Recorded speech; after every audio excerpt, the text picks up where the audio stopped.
All right, let's welcome into Straight Fire a guy I've gotten to know just a little bit over the years. He's been quarantined in Jersey for a long time, so I haven't seen him in like 7 or 8 months, but his second trip to the podcast, the one and only Chris Broussard. How you doing, Broussard?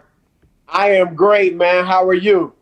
I'm trying to stay healthy out here in LA. You know, we're on lockdown, and hey, man, I'm just glad we got sports happening now. I know college football's had a tough run, but we have the NFL, and the NBA's back here in less than 2 weeks.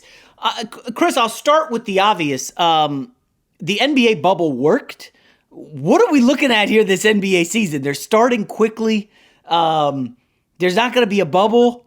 If a player tests positive, there's a chance they could be out 2 to 3 weeks, given what we've seen with some other athletes coming back from COVID and the slow turnaround. I'm just curious, your overall thoughts on the NBA and what it's going to look like here in the first couple months.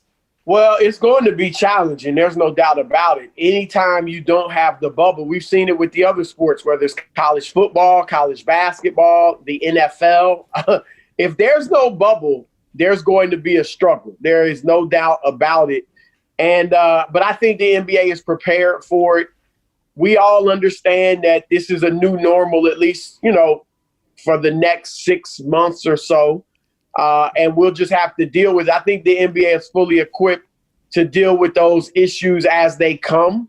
Who knows? Will it turn out to be a point where maybe all teams don't play the full 72 games? I don't know. But I think it'll be close enough to a real season to be legitimate. I don't think it'll, just like the NFL. I think it'll be a legitimate season. So, no, I don't want to hear any talk of asterisks or anything like that. I think some of the things they've done as far as having teams play, teams that are closer to them so they don't have to travel as much, playing those teams, a few times when you're on a trip. I think all of that is good. And, you couldn't put the players in a bubble again because what they did for those 3 months was great. And it was there to be commended for it. But you can't ask guys to be in that type of situation away from their family for, 6, 7 straight months, whatever it would be. So that really, I don't think was an option. I don't think the players were going to go for that anyway. All right, let's get to what I think right now is the hottest story in the NBA. Not Giannis waiting to sign the Supermax. It's James Harden, your boy in Houston. He wants out. He decided to party with Lil Baby instead of report to camp on time. Listen, I'm firmly in the when a superstar wants out, and it's going to get ugly, as it already is, you just get what you can. I don't think the Nets deal is that bad. Dinwiddie, LeVert, Jared Allen, those are good players. A lot of people think the Ben Simmons deal is better. Remains to be seen. Well, I don't think there's a Ben Simmons deal. They're not offering Ben Simmons. Well, right now they're not. My guess is Morey would say, we're not offering Simmons or Embiid. We'll give you anything else you want, right? And he tries to get Harden on the cheap. I'll just start with, where do you think Harden plays his first NBA game of the 2020-2021 season? I think he plays it in Houston. There would have been a little more doubt had he not shown up yesterday for training camp, and obviously he's going through COVID protocol. But the Rockets are playing this right. He's got 2 full years left on his deal before he can opt out. So right now they have the leverage. You're right. Eventually, as time goes on, his leverage is going to grow. But right now they have him locked up for 2 years. If he wants to play basketball, he has to play it in Houston. So why should they let him force them into a deal that they're not ready to make? Look, there's so many variables, Jason, with the Rockets themselves. And I get it. I don't think they're going to be very good. But if I'm them, let's see. Like, they're not in rebuilding mode. They're trying to reload. And that doesn't mean necessarily reload for a championship because they never got that in the first place.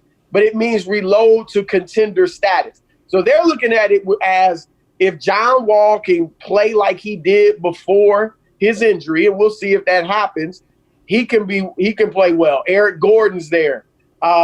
Christian Wood they like. Obviously, you have Boogie Cousins, who I'm not a huge fan of, but, if you play the right way, if you get him to play differently, maybe he can be okay for you. And then you put Harden in there, and you're a pretty good playoff team, perhaps. And that's how they want to look at it. So even if Wall and Boogie and Gordon and these guys play well, that can tell you more about what you want in a trade from Harden. Because right now, we know it's a young talent, all NBA, all star caliber, plus some draft picks. But maybe if those guys show you that, hey, they actually playing well, maybe it's two young talents or two young veterans. So things can change. Brooklyn, what if Kyrie gets hurt? He's been injury prone. Does that changes the dynamic in Brooklyn and maybe what they're willing to offer? What if Brooklyn plays tremendously and it goes, KD and Kyrie work perfectly, the role players fit in, and they're thinking, I don't want to mess this up and bring in James Harden. What if Ben Simmons and Joel Embiid don't play well under Doc Rivers together? Then Simmons may become available. So there is a long time. Does Golden State get involved? Look, the Clippers. If I'm the Clippers, I would be thinking about Paul George and maybe Lou Williams for James Harden. So there are a lot of opportunities out there that may manifest themselves. So why rush now? You don't have to. Let me push back against that. I believe Kyrie Irving had 2 years left in Cleveland when he said, trade me, because he knew LeBron was going to be leaving. And what did LeBron say?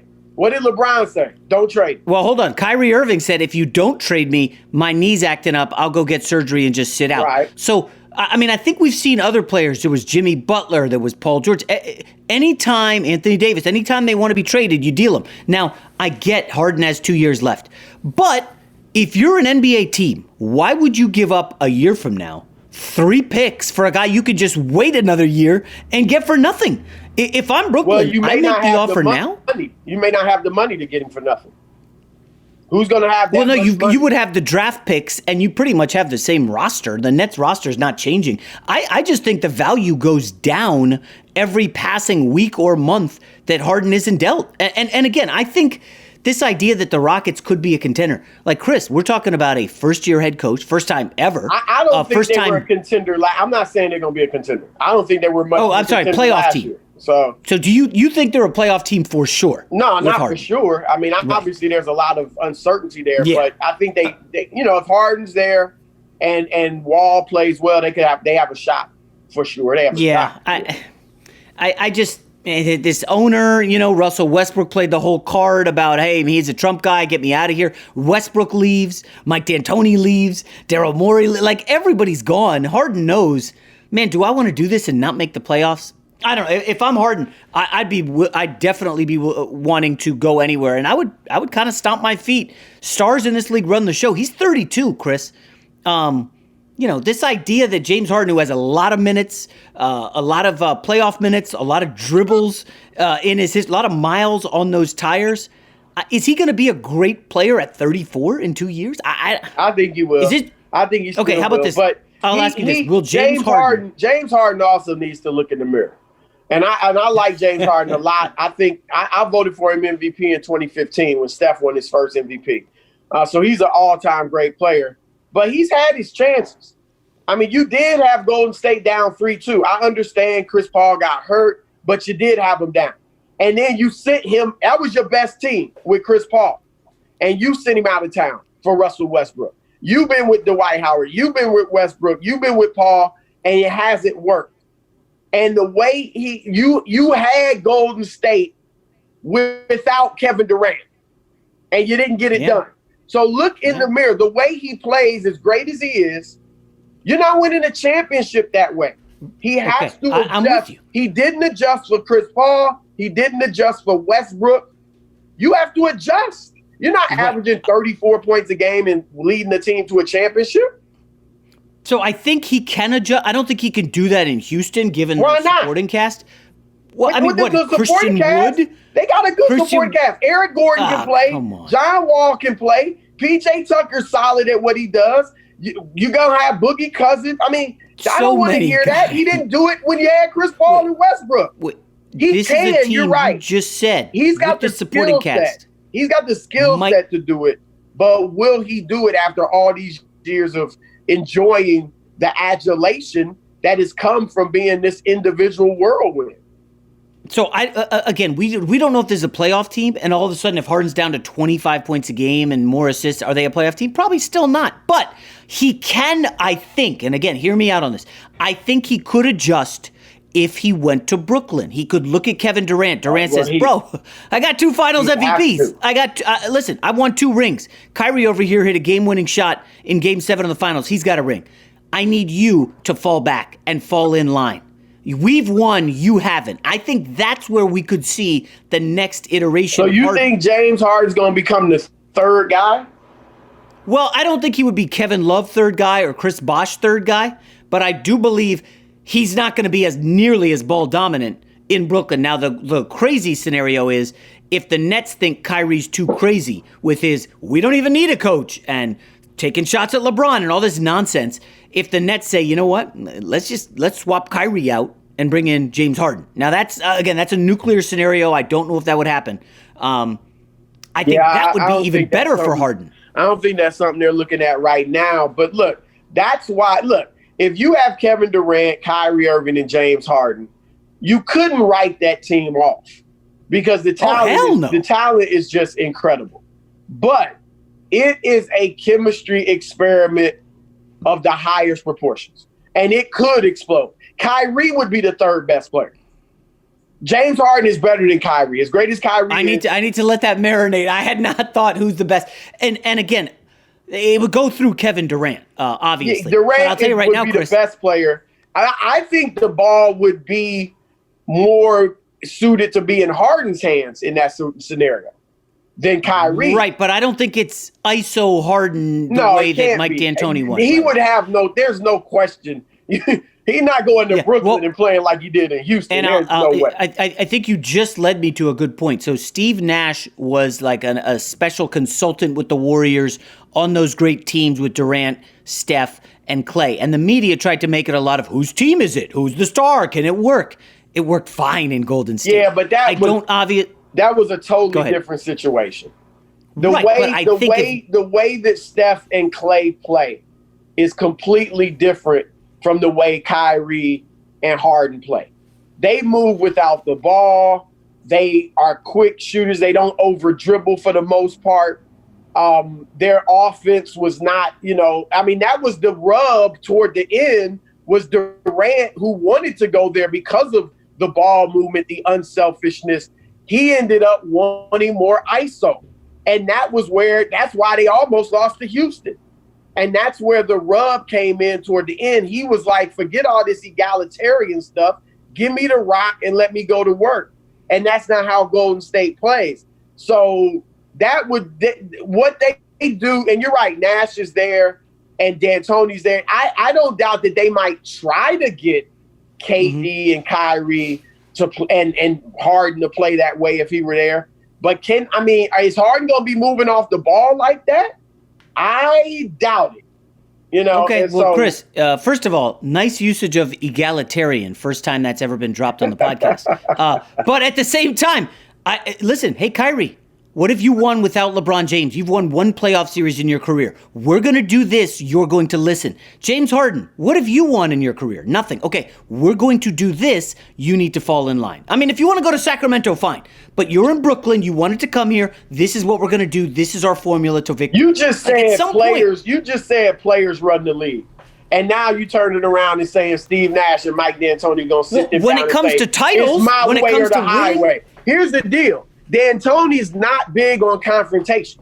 That's as great of a coach as he is, and I think he's a future Hall of Famer. That's one of his shortcomings. So he ain't about to sit down with them and confront them like that. Kevin Durant is not that type of leader where he's going to be like, yo, this is how we're doing it. That's one thing with Brooklyn. Who's the lead? Kyrie's the strongest personality. He's not the best player. This could be a Brooklyn situation where it's just like the Clippers. Who's the leader in the huddle? Who's speaking up? Who's fixing things when it goes awry? Because you know it will. Who is that guy? Is that Kevin Durant? They don't have a leader. Look, Kyrie thinks he's the leader. And he is the strongest personality. But we haven't seen him lead a team to success. And we've actually seen him destroy teams like that. So that's a problem. Durant's not going to be, I don't know if he's going to be strong enough to tell Kyrie something. He wasn't strong enough to tell Westbrook something. Get me the rock. All that. Yeah, but he was a lot younger. He was like 25 in OKC. He's now a veteran. He's won 2 rings. I think he has more respect 9 years in Oklahoma. All right? Stop it. 7th, 8th, 9th year, you got to be strong enough at that point. He was one of the best players in the world. And here's the thing. I'm not saying it's definitely going to be like the Clippers, but the situations are very similar. The Clippers before Kawhi and Paul George, what were they? The little engine that could. Overachievers. We give 150% for 48 straight minutes. We don't care who gets the shine. We're all in this together, right? It looked like, hey, drop 2 stars in there. The role players will fit around them. It'll be great. Same thing in Brooklyn. Last year, Joe Harris, Spencer Dinwiddie, Karis LeVert, Jared Allen. That's what they were. Overachievers. They play hard. They play together. Now, if you drop 2 stars in there, it should be great. Not necessarily. What happened with the Clippers were Kawhi and Paul George acted like prima donnas. And that destroyed the chemistry. KD and Kyrie, even though they're clearly the best players, they cannot let the chasm between them and the role players be too great, so great that the other guys feel like they're not really even a part of it. They don't like it. The culture's changed too much. It's too much about those 2 running things. Jay, you know this. It would be hard to play with your boss. You can't feel like they all understand stars are going to get extra perks. But when the perks get outlandish and you feel like the stars are the bosses, they're running everything, it makes it challenging. And so that's what they have to Who you got in this, Chris? Brooklyn does get, let's say they get Harden. It doesn't matter what the other parts around him are. Harden, Kyrie, and Durant. Who you got in a series against the Milwaukee Bucks? Giannis, Drew Holiday, Chris Middleton. I would have to take Brooklyn in that. Yes, I would agree. I mean, like I said, as much of a challenge as it would be to play those guys together, you certainly can't write them off because it's just so much talent that if they do mesh well, it would be magical. But we've seen, look, and they were a little older, I'll give you that, or at least later in their career. But Elijah Wan, Scottie Pippen, and Charles Barkley didn't work. Elijah Wan, Pippen, and Drexler didn't work. And so it's no guarantee. All right, we will get to Giannis in a moment, but I've got a lot of notes here to preview the season. A team I'm kind of fascinated by. I know this isn't a star-laden team. People are going to roll their eyes. I want to ask about the Atlanta Hawks for a moment, and I like what they did in the offseason. Chris, I know you hear a lot of stuff out there. I had heard something interesting that Trae Young was so ball dominant that free agents did not want to go play with him. On the surface, it looks attractive. Oh, Trae Young, man, this guy scored 30 a game. Look at the highlight reel. But it was very, I'm going to get mine, I'm going to score, we're going to lose a lot of games. Almost a young Kyrie, a young Harden, not in OKC, but Harden type ball dominant. Then they go out and they get free agents to go to Atlanta. I've got the Hawks as maybe the 6th best team in the East. Is that a little ambitious? It might be a tad ambitious. If you got them 6, so let's go through it. Brooklyn, not in this order, but Brooklyn, Philly, Minnesota, Milwaukee, Toronto, Boston, Miami. Those 5 are definitely better than them, right? Right. I don't have Toronto as being better, but Toronto and Indiana would be. Can Atlanta battle them? I agree with you in that. I like what Atlanta did and is doing. Yeah. I love their offseason. They've built it very well there. So I'm expecting good things from them, but I don't think they're guaranteed to make the playoffs.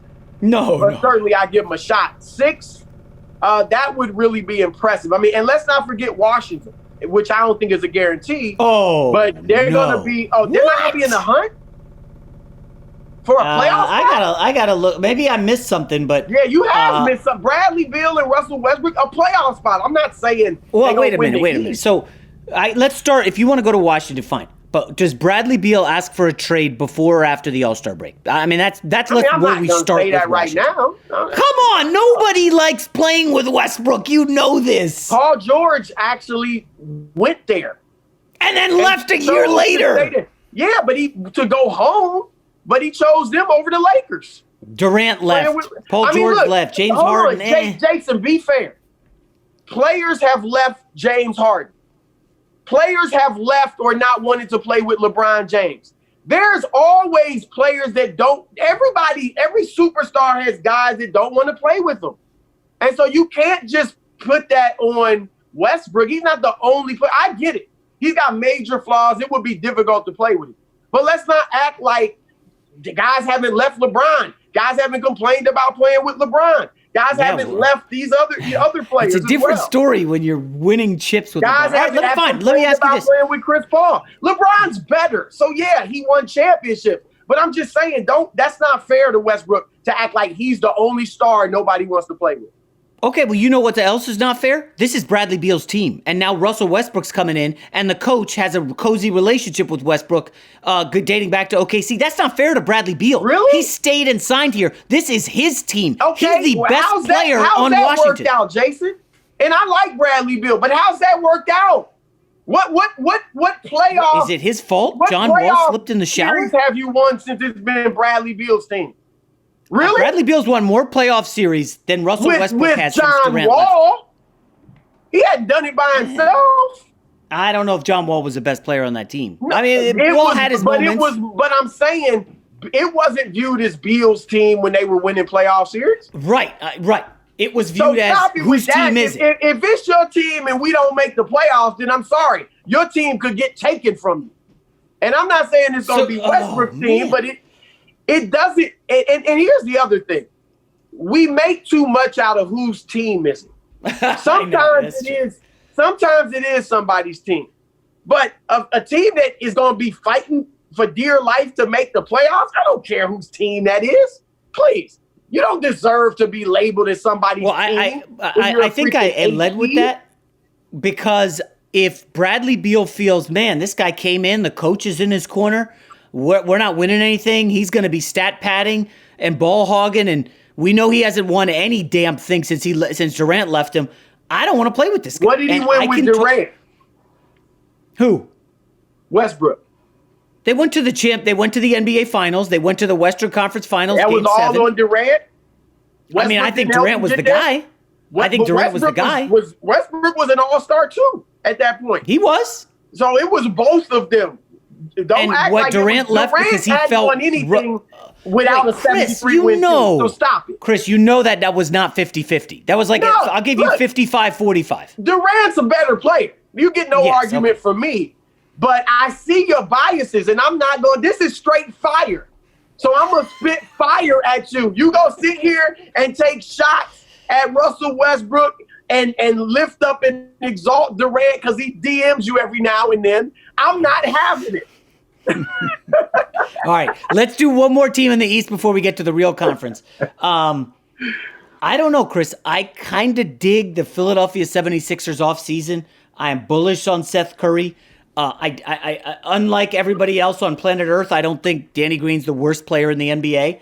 I think they could be good. Getting off Horford was just a magic trick that Daryl Morey, phenomenal. I think this is, again, the East we know Milwaukee, Miami are going to be there, Brooklyn probably, Boston probably. I think a sleeper team, if Doc Rivers can figure it out, maybe I'm giving him too much credit, I think the Sixers could get to the finals. A sleeper? I don't think they're asleep. If anybody's sleeping on the Sixers, they might be out. They might be more than asleep because they might be unconscious. I can make a strong argument that after Brooklyn, Philadelphia's got the best roster in the East, at least the on paper. I mean, they got your guy Dwight Howard. I forgot about that. I agree with you. They have had a phenomenal offseason, absolutely phenomenal. Yeah. And I've criticized Doc for what he did with the Clippers. Obviously, it wasn't a great job, but Doc is a good coach. And I think what I hope Doc does is focus on Embiid in the post. They have something in Joel Embiid that hardly anybody else in the NBA has. And that's a guy that can kill you on the block.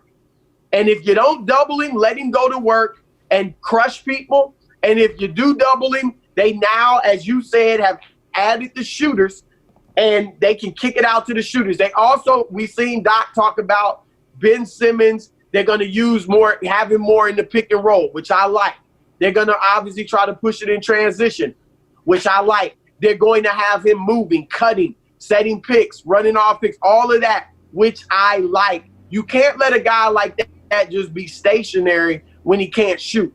So I think that Doc's got some good plans for this team. We'll see if they come to fruition. But I'm with you. I actually think Philadelphia has a very good shot at getting to the finals. So you get no argument from me there. They've had a great offseason. All right, Chris, let's go to the West. Let's start with those fraudulent Clippers, the paper clips, your team to win the title last year. I rode with the Lakers, and I came out on top. I'm doing a mini victory lap here, and now it's done. I don't know if they got better, Chris. I did like the Ibaka pickup, but the Montrezl Harrell departure just spoke volumes to me about what that locker room's like. And they didn't want him back. The whole Paul George taking shots at Doc Rivers, and Doc Rivers saying, you know what? Your new coach, Ty Lue, he was sitting next to me on the bench when we did not make adjustments. Like, that's, I come into the season with the Clippers. Yeah, I get it. Kawhi, awesome. Paul George, really talented player who often fails in the postseason. Chris, what's different? Who's the leader on this team now? And don't even try to tell me it's Serge Ibaka or the Morris twin. They don't really have a leader, and that's one of their challenges. I mean, that's why the locker room fell apart last year, because you didn't have a leader. As Kawhi is obviously a tremendous player, but he's not a leader. And so where I disagree with you, though, is I think they did get better. Because Serge Ibaka, I thought that was a tremendous acquisition. Now, the Lakers are the favorite, and I think the Lakers are better because they got even better. But I do think the Clippers, if you think they're going to roll over the Clippers, I think you're sadly mistaken. I think they'll beat them, but I think the Lakers better bring their A game for the Clippers. But I think Serge Ibaka's addition is huge because he's close with Kawhi, and he can kind of bring out the quote-unquote fun guy. We saw all their interactions in Toronto. And I think that'll make Kawhi that'll improve his relationship and connection to his other teammates. Ibaka is not only a friend of Kawhi's, but he's a great locker room guy. He's well respected. So I just think he'll bring a nice spirit into that locker room. Luke Kennard, I'm not going to rave about it, but if he stays healthy, which has been a problem for him, that's a decent pickup. And obviously you got Marcus Morris back, which I like. So I think, Jason, their biggest problem last year, and for all the criticism you want to hurl at Doc and all that, their biggest problem was that they had a sense of entitlement, and their two stars acted like prima donnas. Now, I would think that the competitiveness within Kawhi and Paul George will trump their desire to be treated like these super kings. All right. All of them have been humble. Patrick Beverly was talking about it's the next 5 years belong to me. How'd that work out? Going at Dame Dollar. Kawhi Leonard's got the King of LA commercials. All of those dudes were humble. So now it should be back to the lab and let's go after it. Let's get after it and try to win this championship. So I just think an attitude adjustment will occur. And I think that in and of itself will make them a lot better. And without Trev there, the locker room should be better too. Oh, jeez. Okay. I'll let that slide. Before we come to the Lakers. Trez will be fine. Without Trez in the locker room, what, like Montrezl Harrell, some bad locker room guy? No. Meanwhile, 2 years ago, when it was Trez and Lou Williams and they were pushing the Warriors with KD, it was like, oh, man, look at the heart of these Lions. And now all of a sudden Trez is a bad locker. I never said he was a bad locker room guy. But he was a problem with last year with the Clippers. And so was Lou, and so was Patrick Beverly. It was those three they were bucking against the whole prima donna system that had been set up for Kawhi and PG, which I get. So what's wrong with that? Isn't that the right thing to do? here's my point. Trez wasn't having it. So the Clippers feel like it's addition by subtraction. When you don't have a leader in your locker room to squelch that stuff, it's a problem. I'm not blaming it on Trez. He'll be fine with the Lakers. Why? Because they got a leader. They got LeBron. But wait, hold on. Time out. Wait, Chris. So you're saying that Montrezl Harrell was pushing back against the favoritism to Paul George and Kawhi Leonard, right? Yes, mainly Paul George. Okay. Isn't that what you need to do? Why should you let that crap slide? Now with Montrezl gone, it's like, are we going to have that again? Is Ty Lue going to change things? Yeah, I think Ty Lue will change things. I don't think it'll be as much of the super perks as they had last year. And to be honest, Kawhi and Paul George shouldn't want that. They should be coming closer to the team rather than being more individual. Now, again, they're going to get perks because they're the stars. But it doesn't have to be so different. Yeah. You know, there's a limit to that. That's all. All right. Let's move on in the West, Chris. So the team that knocked out the Clippers, Denver Nuggets, getting a lot of love this offseason. They did lose a couple key guys in the rotation. And I'm doing, previews for myself here and handicapping for the gambling of the Nuggets. And I look back at that series against the Jazz, okay? First of all, they got lucky to win that series. And then in the final game, Mike Conley's game-winning shot, I know you've seen this a million times, it's halfway down. The trajectory of the Denver Nuggets changes so much because that shot misses. Right. Then the Nuggets, of course, come back. I don't want to use the word lucky. But Denver's run last year, I said I don't want to use it. Their run last year had an element of, we were very, very, very fortunate. And I look at this team and it's like, we're not trading Michael Porter Jr. because of his potential. I mean, the guy has no clue what to do defensively. I almost think they're a little overvalued going into this season, Chris. Talk me off the ledge. Well, they're a very good team. When you beat the Clippers in the playoffs and you come back from 3-1, you get to the conference finals, people are going to think, and your stars are all young. All young.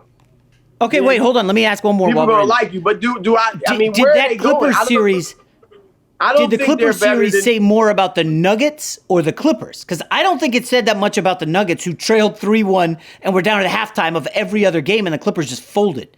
It said it said more about the Clippers, but I'm not going to take anything away from the Nuggets. They could have easily mailed it in, and they didn't. So they've got hard. I'm with you in that. Look, the Lakers are the best. The Clippers are second best, and then Denver's third now that Golden State's banged up without Clay. So if that's where they are, I think they're definitely better than Utah. You're right. That was a close series. Obviously, Utah had chances to win it. Are they better than the Dallas Mavericks? I think so. Ooh, that's close. Dallas is tough. KP is always a question mark because of his health. Yes. I mean, it's been that way his entire career. So, but I hear you. I like Dallas. Look, I think Denver, Utah, Dallas are all kind of that second batch. And do you want to throw Portland in there? Possibly. Oh, I love Portland. Kind of that second group behind the Lakers and the Clippers. So let me ask you this about the Nuggets. So they lose one of the Plumlee brothers, which is not huge, but it's size and depth behind Jokic. The bigger loss was Jeremy Grant. Jeremy Grant. I was going to say, people don't understand how valuable this guy is on the wing. He's their best perimeter defender. They're now replacing him in a conference where Luka's on the wing, okay? LeBron is on the wing. Okay, Kawhi, Paul George, the wing is key, and now they insert Michael Porter Jr. And Chris, we love his offensive potential. Real talk, he has no idea what to do defensively. I don't know if he's capable of grasping it. Will Barton is going to be nice coming back healthy, but that Jeremy Grant loss is big. In fairness to Michael Porter Jr., not many young guys have a clue defensively. LeBron didn't have a clue when he first came into the league defensively. I mean, really. So it takes guys a while to pick it up on that end of the floor. Now, he may not want to do it. And I'm not saying he's going to become a very good defender, but they're going to have to make it look, if you want to be on the floor, you're going to have to defend. Because you're right. Jeremy Grant, as I said, that's a big loss. JaMychal Green helps. JaMychal Green I like him as a player for what he does. But, yeah, that is a loss. But look, Michael Porter Jr., there's no way I would have gave him up just yet. Let that dude develop, and maybe he becomes your third star, or maybe he's trade bait for something else. But he's got big time potential, and so you have to let that blossom before you move on from it. All right, Chris, I thought we'd save the best for last. It's time to talk about the Lakers and the greatest player in NBA history, LeBron James. I said I would crown him greatest if he won the bubble. He's now won 3 titles with 3 different franchises. Anywhere he goes, he's got the Midas touch. I'm in awe. I'm in complete awe of what LeBron James has accomplished.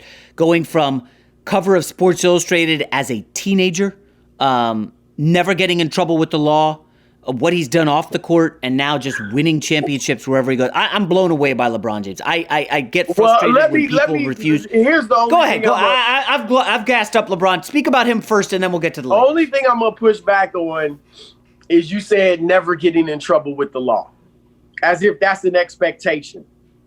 I mean, well, okay. Let me allow me to quantify. I'm sorry. Maybe LeBron is a great guy, and he's been tremendous. But Chris, Well, no, I said that wrong. Let me say that again, just so people don't mishear. LeBron, when you're one of these guys who gets on the cover and gets major adulation as a high school teenager, it goes to your head. We've seen tons and tons of superstar athletes, white, black, whatever race, fall off because of the fame. It gets to them. It happens. He's never had that, Chris. For me, that is incredible. We've seen tons of guys, whether it's addicted to pills, booze, whatever. LeBron has been able to avoid all that, and that's what I meant to say. It's very rare that you see a guy that is viewed as a prodigy at such a young age fulfill his potential. There was another kid a few years after LeBron on the cover of Sports Illustrated. I think the title was The Next LeBron. Demetrius, I think it was Demetrius. He was from California, but he was 16 and beasting and killing everybody. And he never, he actually had a nice high school career. I think he made All-State and everything, but obviously didn't become an NBA player, and it was viewed as a failure. So how much did we hear about O.J. Mayo when he was in high school? Derek Character. I mean, there are so many guys that are praised as high school. Shea Cotton. I could go on and Shea on, Cotton. Ooh, right? Yeah. And very few live up to it. So LeBron deserves a ton of credit. I mean, obviously for everything he's done, but also to be able to have that pressure on your shoulders from the time you're 16 years old to live up to it and really surpass the expectations. I'm with you. It's tremendous. I don't have him ahead of Michael Jordan, but what he's done, you will never hear me criticize the greatness of LeBron James because he truly, I think he surpassed everyone else except MJ. And where I differ, I will give you this. Where I differ from most that are in the MJ camp, and I don't know if he can pass MJ, but I leave the door open. Some are like, there's no way. He'll never pass him. I'll leave the door open. Let's see what he does these next few years. I mean, does he three-peat? Does he, What is he? How old is LeBron this month? 36? 36.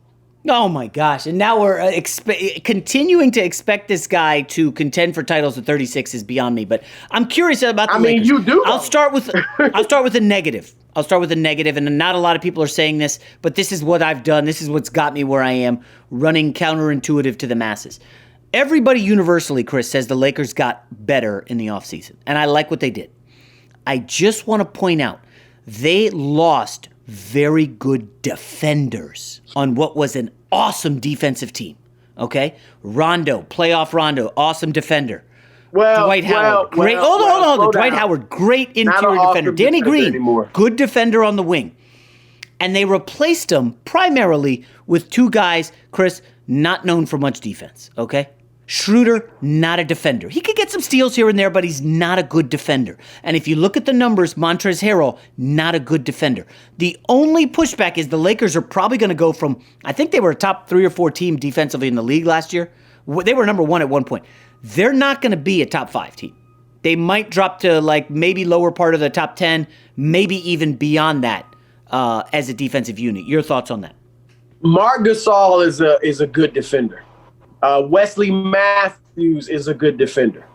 So he's brought in to play that Danny Green role. Now, I'm not saying he'll start. I think Schroeder's going to start. But Wesley Matthews, so those are two defenders right there. I think the only thing they lost is athleticism at the rim. Rondo's not a great defender at this point anymore. Now, he's playoff Rondo. Don't get me – that's tremendous. But he's not like a great defender anymore. What they lost was the athleticism of Dwight Howard and JaVale McGee at the rim. That's it. Marc Gasol's basketball IQ is very high. He's a stretch 5'2". Obviously Harold brings energy. And it's all about effort and team defense. And they're going to have a great team defensive scheme. And then you got a few really nice individual defenders. So I think they'll be fine defensively. And again, I think they got much better. Anthony Davis, come on. We know he's good. There's no pushback there. Let me allow me to push back. Marc Gasol turns 36 in January. Wesley LeBron Matthews turns 36 34. this month. Right. Marc Gasol is not going to be confused anytime soon with what LeBron's physical stature is. True. I still think this is the team to beat. I have them winning the championship. I just think they lost a little bit defensively. I still think they have the best roster in the league. No doubt. I mean, Alex Caruso, who's probably a 6, 7, 8 guy on most teams, is probably the Lakers' 10th or 11th best player. And I'm not gassing up Caruso. You know how instrumental he can be. But this is just a Lakers team that for whatever it is, people want to play with the best. I didn't see free agents flocking to play at the end of their career with Kawhi Leonard. Did you? I didn't see anybody going to the Clippers. Did you? Danny Green wanted to go to the Clippers last year. Kawhi Leonard's not as good as LeBron James. He's not that level. I'm he's a done great people player. putting his name in the same sentence as LeBron. Well, at this point in their career. You think LeBron, hold on. Now I'm getting worked up. You think LeBron's blowing a 3-1 lead against a Denver Nuggets? Listen, Chris, I go watch that YouTube, Game 7, Nuggets Clippers, and it's an embarrassment for Kawhi Leonard. It is such an indictment the way he played like a gutless dog in that game. Season on the line, and you just showed nothing. LeBron would never, ever fold in a series like that. Ever in his career. Not at 35, not at 25. Really? He just would never do it. No. What about Dallas? What are you going to bring up the Celtics? What about Dallas? He didn't That fold, was worse. Though. He just had an awful series, and they never led 3-1. LeBron would take... That was the worst series of his career. It but was he never terrible. Folded. That cost him the look. I'm not going to rip LeBron right now for that because obviously he's overcome it. But my point is what you just said about Kawhi. You know who I can say that about LeBron against Dallas. I can say that about Magic Johnson. Hold on. I can say that about Magic Johnson in 1983. Tragic Johnson. They were calling. I'm sorry, 84. I could say that's against the Celtics. I could say look, there's not playing well, and there are making uncharacteristic mistakes because it looked like the moment was too big. This is the best point guard in the history of the NBA, and he, was dribbled out the clock. That's not the Celtics didn't do that. That's him. I can say that about the legendary Isaiah Thomas against Boston in 1987. No, but those are mistakes, say it about Chris. Everybody except Michael Jordan. Come on. No. Tell me when Jordan had an experience like that. Oh, the Orlando Magic getting his pocket picked by Donald Royale at the end of a game? 2 months after he was done playing so now we're going to... And that's that's what I don't get. I don't like how people will make any excuse for Michael Jordan. He just come back 2 months. Yeah, LeBron James had an absolute meltdown for 1.5 games against the Dallas Mavericks. Okay? Actually, it was for they lost in 6. It was for 3 games. The last games 4 and 5 and 6. They led one of those. I'd have to go back and look exactly, but you can't compare the Kawhi collapse. Chris, they were up 3-1. They led at halftime. Collapsed. All I did was just correct your revisionist history. Oh, gosh, Chris. You did. Stop it. Look, LeBron James obviously is not only, he's historically better than Kawhi, and he's the best player in the world right now. But Kawhi Leonard is a top 3 player in this league, and that puts him in the same sentence. I don't think Kawhi Leonard is a top 3 player in the league. Give me your top 5 players in the NBA heading into this season, Chris. LeBron, KD, Kawhi, Giannis. Anthony Davis? Probably Anthony Davis. I'll give you this hot take that you can marinate on this and go use it on the Odd Couple, and people will yell at you. Luka Doncic, heading into this season, is a better basketball player than Kawhi Leonard. Luka Doncic does more for his what team, happened to defense? raises the talent level of everybody around him. You were just telling Kawhi me has him on defense. And Luka, Kawhi has him on defense. What kind of defense does Luka play? Luka has him in every other category. He's a better scorer. He's a better passer. He's a better rebounder. I would take, heading into this season, Luka Doncic over Kawhi Leonard. I don't think that's that incendiary. Luka has a more versatile or varied skill set. Look, I love Luka, so I'm not going to hate on Luka. But I wouldn't put him ahead of Kawhi Leonard at this point. It's interesting but let's to see. me Maybe he'll do NBA, it. Maybe he'll jump up there this year. We'll see. The NBA put Luka opposite LeBron on Christmas. The NBA knows Luka's got next. They want Zion to have next. Luka is a huge you will get draw. no hate from me on Luka. I nicknamed him Luka Legend. I said he's the new age Larry Bird. I mean, I love him. I know you're a triple-double guy. Kawhi had 1 last year. Luka had 17, led the NBA. Okay. Did you love Russell Westbrook when he actually? I don't love Russell. I just said that because you. 3 years. So, all right. I said that because you. See, you're like most people. You have different standards for different guys. I'm objective. I'm not going to praise Westbrook for one thing and hate on Luka for the same thing, or praise. I keep it real. He is Chris Broussard. He's on the Odd Couple every day with Rob Parker. He's stitching clown suits left and right on Parker. Keep up the good work on the show, Chris. Everybody likes you on FS1, your New York Times career. Chris and I go back, way back. I'll say this. Yeah. I've met a lot of pretty cool people at FS1, and we both had, there's been some jerks in there. We know everybody has that at their job. And Broussard's one of the good guys, He's a nice guy. I like him. Good to call him a friend. Chris, continued success. Happy holidays to you and your family. Thank you, brother. Always enjoy being on Straight Fire. I'm sorry I took it so hard on you. I meant to take it easy and let you dominate the conversation, but I just couldn't. But my bad. Next time I'll let you. This felt like Knockdown Jay again. And obviously I was Jake Paul and you were Nate Robinson. But you my boy. I love you, man. And happy holidays to you and your family. And keep up the great work.